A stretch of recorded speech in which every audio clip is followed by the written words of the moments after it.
வாசிப்பழக்கம் அறிய வேணும் மற்றும் மண்டல வீடுகள் கட்ட வேணும். நாசி வழி கொண்டு யோகமும் வாசியும் நாட்டத்தை பாரடி வாழை பெண்ணே.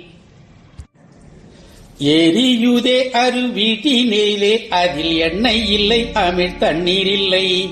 தெரியுது போக வழியும் இல்லை பாதை சிக்குது வாழை பெண்ணே.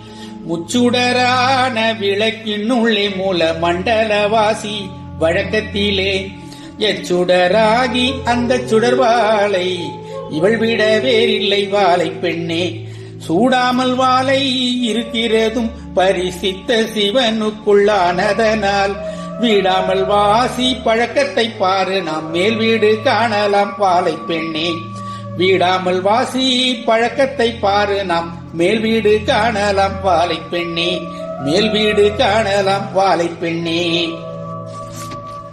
ஆகவே வாசி பழக்கத்தை அறிந்த பின்னர் மண்டல வீடுகளை கட்ட வேண்டும்.